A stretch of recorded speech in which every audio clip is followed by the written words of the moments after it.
The headlines: Vandals destroy Shiroro-Katampe transmission line and steal conductors.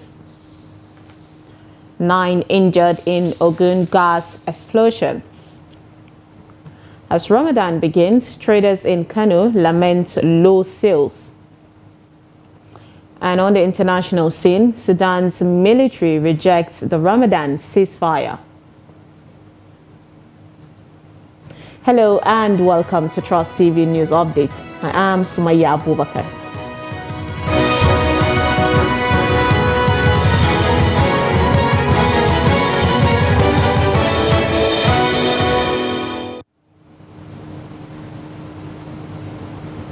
Thank you for joining us, and now the details. The Transmission Company of Nigeria, the TCN, has announced the vandalization of the Shiroro-Katampe 330 kV transmission line. The General Manager Public Affairs of the Transmission Company of Nigeria, Ndidi Mba, who announced this in a statement on Monday, said it is the 5th incident within February and March this year. According to her, at approximately 9 a.m. this morning, the Shiroro-Katampe transmission line experienced a trip, and following initial investigations, the TCN engineers attempted to restore operation but were unsuccessful. She said the TCN has mobilized for conductor replacement, but pending the completion of security operatives at the site. The statement further stressed that the Transmission Company of Nigeria urged Nigerians to assist in reporting any acts of vandalism to safeguard electricity infrastructure across the country. The residents of Agege area of Lagos State are lamenting the shortage of electricity supply in the area. They are therefore appealing to the authority of Ikeja Electricity Distribution Company, the IKEDC, to resolve these issues, which they say is negatively impacting businesses there. Victoria Tukolo, who went around Agege, brings us more in this report. Her report is presented from our studio. Take a look. Residents of Agege area of Lagos State are grappling with the challenges of unreliable power supply and low patronage for businesses. Residents who rely majorly on power supply for their businesses have been left in the dark as they voice out their frustration. We don't have lights. They don't give us lights. If they bring it just 1 hour, 2 hours, they have taken it. We don't have light to fresh water. We don't have light to do whatever we want to do. We don't have light to do it. We are begging our elders to give us lights. But for now, in a day, my generator must step out. I must make use of it. You know, when we want to do photo shoots now, without light, you can never do a shoot. It's not possible for you to do photo shoot without a light. And you can see the rate of fuel now is too high. Due to this poor shortage of power supply in the area, hairdressers and barbers are finding it difficult to meet the demand of the customers, as their business largely depends on power supply. Light issue is not constant and is not often, but they are trying. We use prepay also, maybe monthly, we pay monthly. But the light in this area here is so bad, which is the street of Utubu at Agege area. Light is so bad to the extent that we don't even have sales anymore, because customers will complain that they can't be cutting their hair without light. But the fuel now are now expensive for people to use. Residents here are appealing to those in authority to solve the issue of poor power supply in order to foster economic growth and also improve living standard of residents in the area.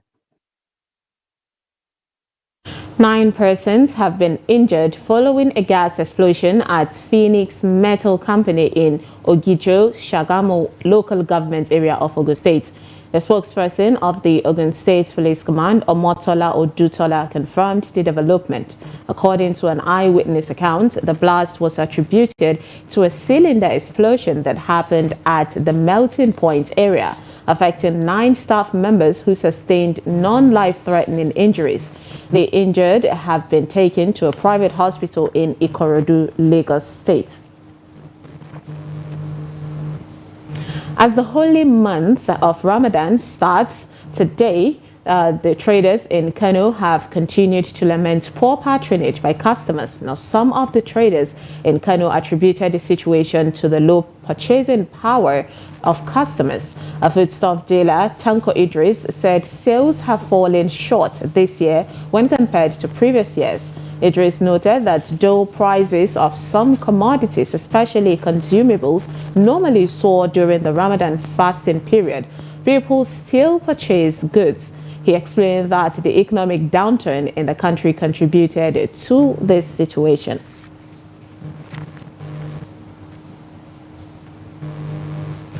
Meanwhile, as the holy month of Ramadan begins, the Inspector General of Police, Kayode Egbetokun, has restated the commitment of the force to the provision of adequate security for all across the country.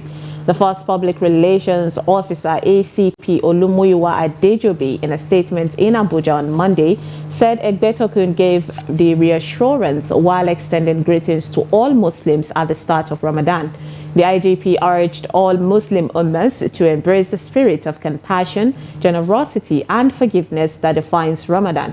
He called for all to unite, support one another, foster a sense of harmony, and build stronger bonds of friendship and cooperation in the holy month and beyond.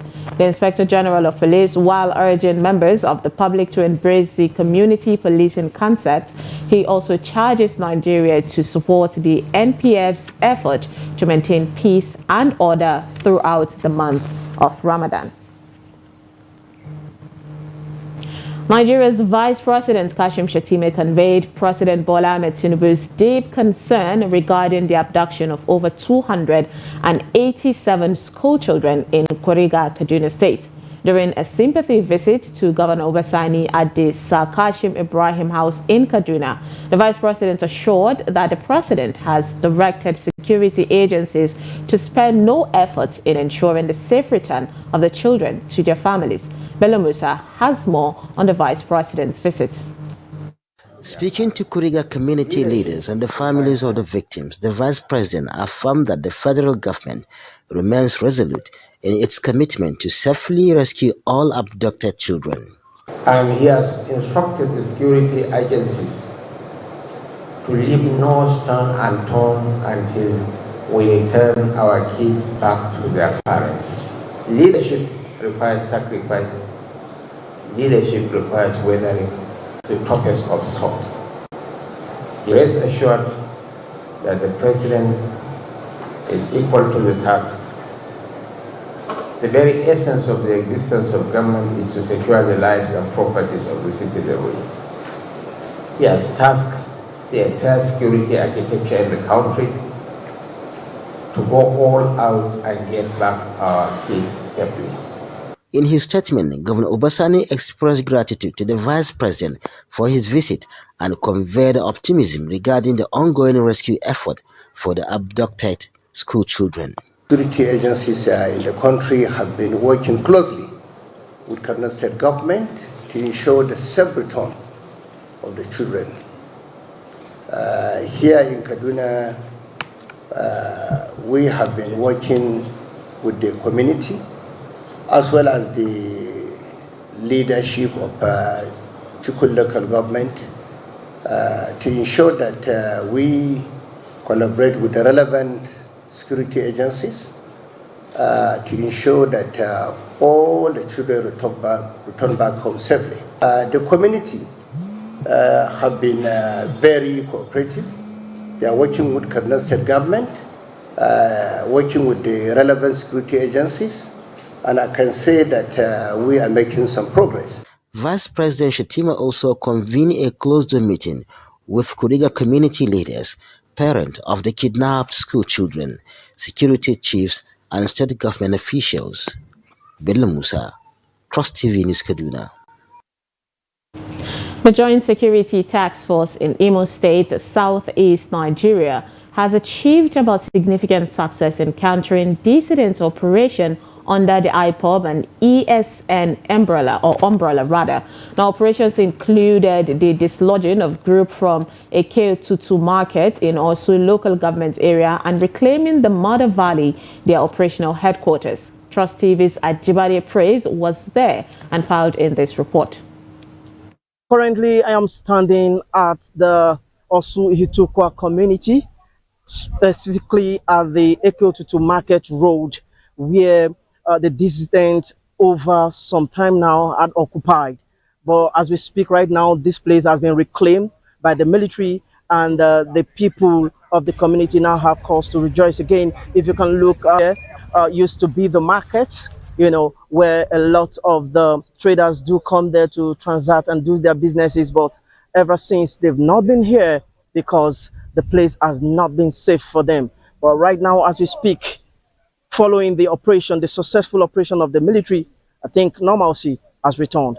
Led by the brigade commander of the 34 Artillery Brigade, Brigadier General Usman Lawal, the Joint Security Task Force, comprising personnel from the Army, Navy, Air Force, Police, DSS, and other sister agencies, has made significant strides in recovering illicit items from the dissidents operating under the IPOB ESN umbrella in Imo State. During the operation, they seized military wares, firearms, ammunition, locally made explosive, CCTV cameras used for monitoring security forces, stolen vehicles, and Biafra anthem leaflets, among other items.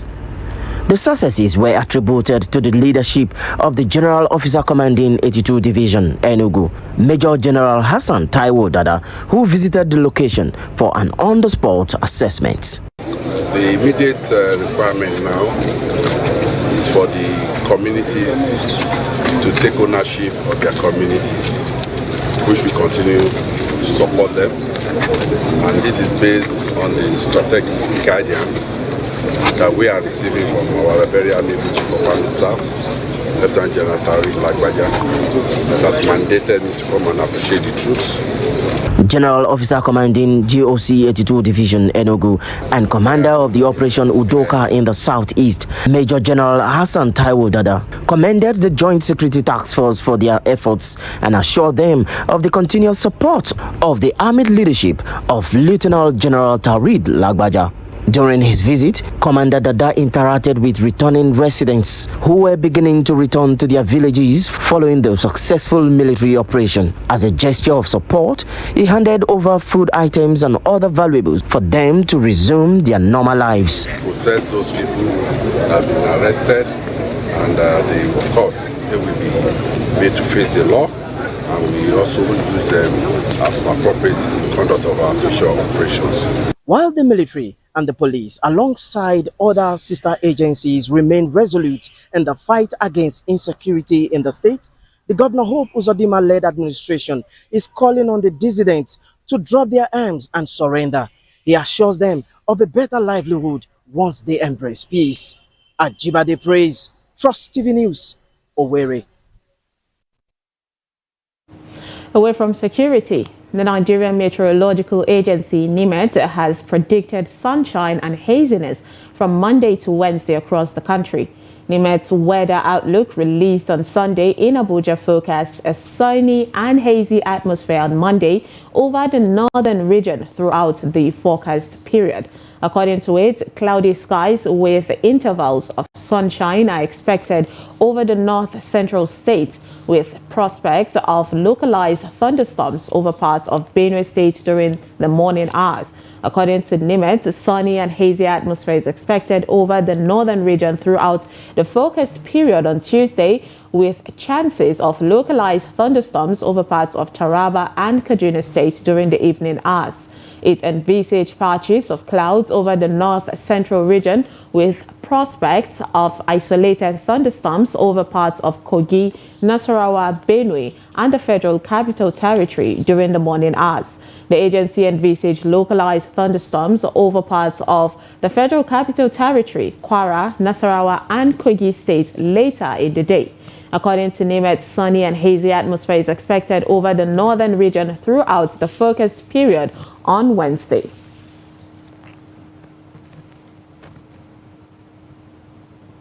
You're watching News Update on Trust TV. Coming up, we take a look at how Kaduna teachers are augmenting income via fish farming. This and more after the break. Stay with us. Welcome back and thank you for staying with us. If you're just joining us, this is News Update on Trust TV. Here's a recap of our top stories. Report you Vandals destroy Shiroro-Katampe transmission line and steal conductors. And 9 injured in Ogun gas explosion.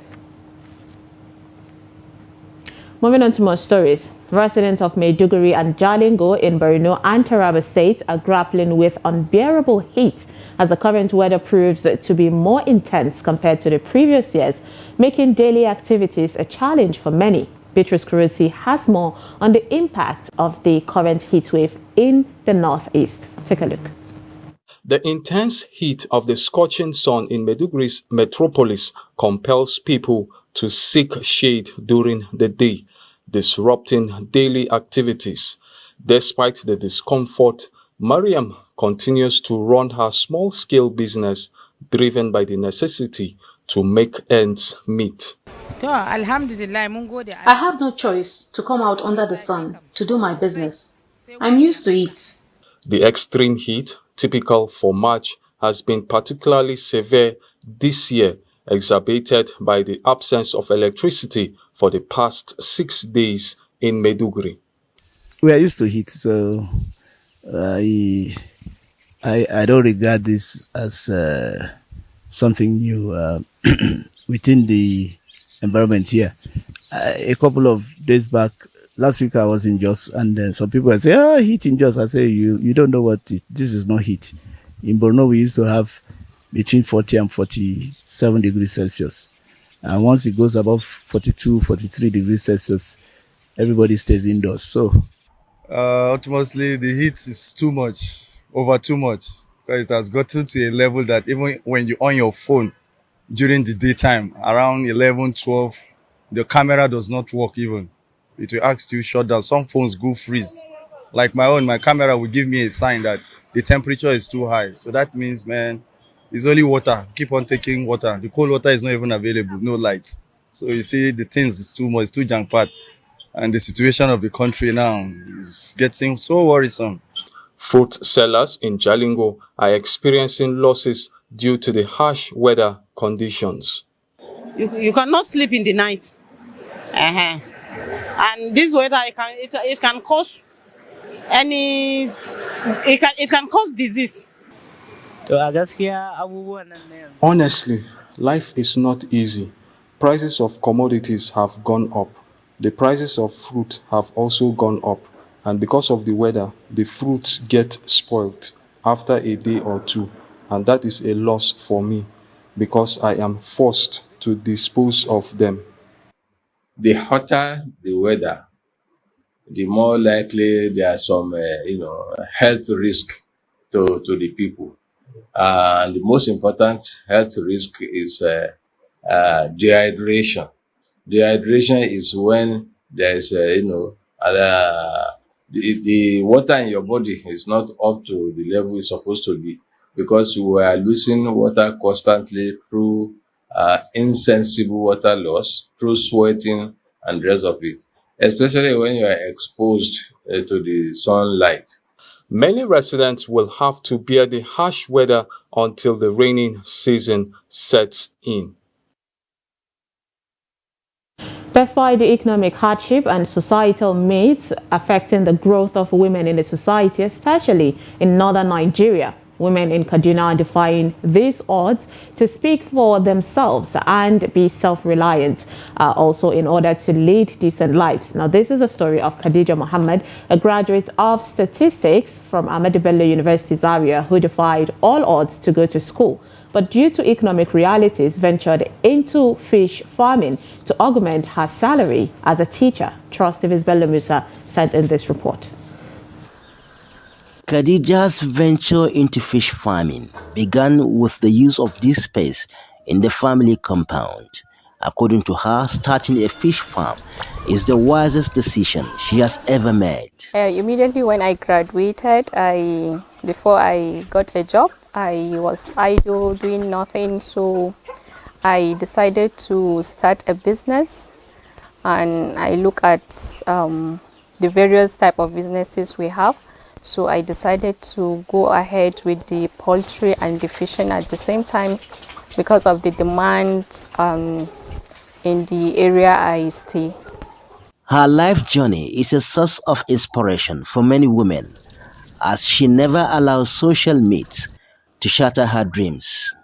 Like in our society, we normally think that a woman cannot do a lot of things. So there is a lot of challenges. People tend to look at it that a woman cannot do a lot of things. So if you are doing this kind of business, a lot of people think you cannot do it or you cannot be able to achieve anything from it.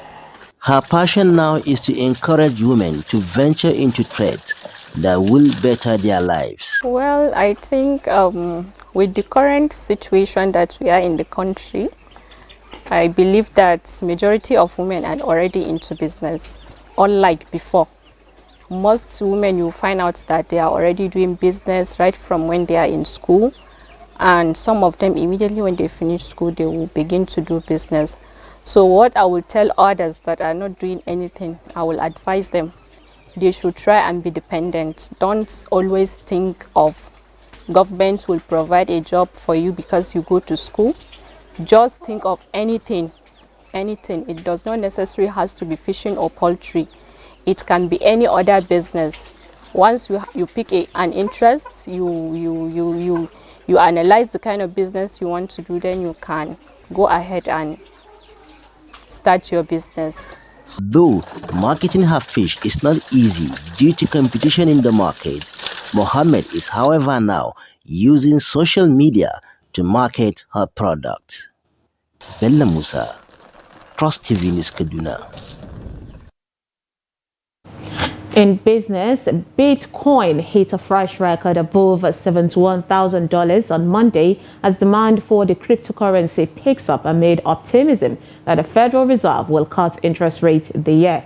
Now, the unit hit a peak of $71,432 in afternoon of an Asian business. According to the Bloomberg data, it has advanced almost 70% this year. From the international scene, amid the escalating tensions in Sudan, General Yasser al-Attah, representing the country's military, has delivered a resolute stance, insisting there will be no ceasefire during the Islamic holy month of Ramadan unless certain conditions are met. This declaration underscores the entrenched conflict between Sudan's armed forces and the paramilitary rapid support forces, revealing the complexity of the nation's political landscape. At the heart of the matter lies a crucial demand from the military that the RSF must withdraw from the civilian and public spaces, a condition predicated on a commitment forged during mediated talks in Jeddah last May. Now, this stipulation, deemed essential by al-Attah, epitomizes the military's determination to uphold previously established agreement and restore order in the strife-torn nation.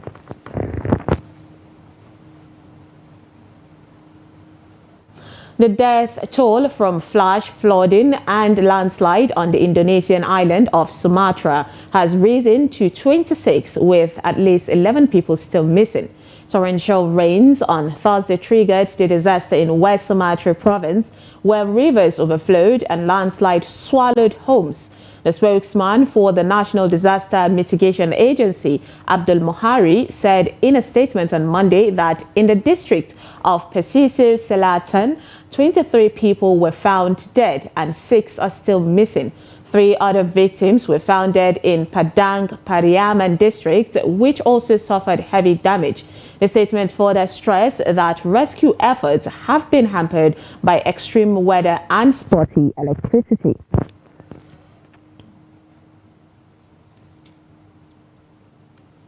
In sports, Anthony Davis scored 27 points with a season-high 25 rebounds on a historic night as the Los Angeles Lakers beat the Minnesota Timberwolves 120-109. Davis added 5 assists, 7 steals, and 3 blocks to become the first player in NBA history with at least 25 points, 25 rebounds, 5 assists, 5 steals, and 3 blocks in a game. teammate LeBron James chipped in with 29 points. The win of Crypto.com Arena. Also, California leaves the Lakers sitting ninth in the Western Conference after back-to-back victories, while third-placed Minnesota have lost 2 in a row.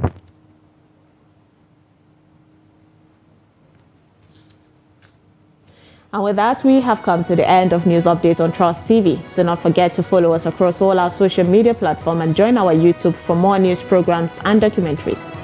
I am Sumaya Abubakar. Thanks for watching.